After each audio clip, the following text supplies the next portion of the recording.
Hello po, good morning po sa lahat. Ito po ulit yung inyong good magandang lola. Mag-opinion lang po ako dito sa kaso po ni Pepsi Paloma.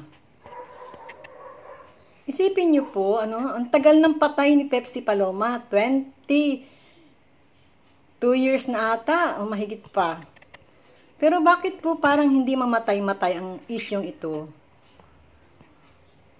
Siguro po talagang hindi matahimik ang kaluluwa ni Pepsi.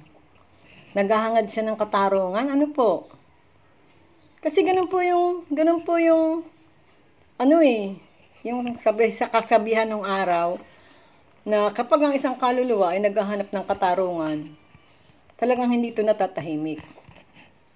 22 years na pong patay si Pepsi. At ang nakakaalam lang naman ng katotohanan dyan ay yung abogado ni Pepsi na si Cayetano, magkapatid na Cayetano yata.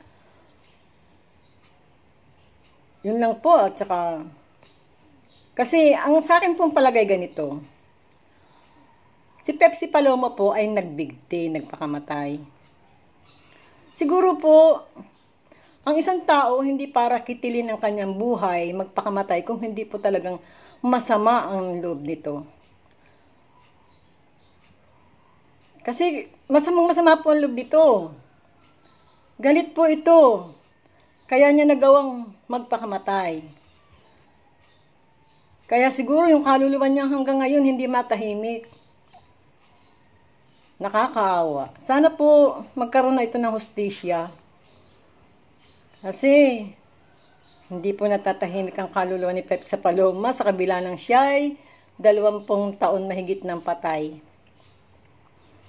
Sa aking paniniwala po, talaga naghahanap ito ng hustisya. Kung ano po talaga. Sana po mag-sorry sa kanya yung mga kung sino man yun. Total, nakaraan na po yun matagal na. Baka yan lang po ang hinihiling ng kanyang kaluluwa. Para po siya matahimik na, kawawa naman po. Sino-sino kaya po yung involved dito? Sana po magsipaghingi na ng sorry sa kaluluwa ni Pepsi para matahimik na yung gumawa ng affidavit of assistance. Sana manghuhingi na ng sorry sa kaluluwa ni Pepsi. Siguro totoong nangyari talaga kay Pepsi ito kaya siya hindi matahimik. Nakakapagtaka lang po talaga. Ang tagal ng patay pero parang hindi matahimik ang kaluluwa niya. Yun lang po. Marami pong salamat sa inyo. Lahat. Sana po i-share nyo.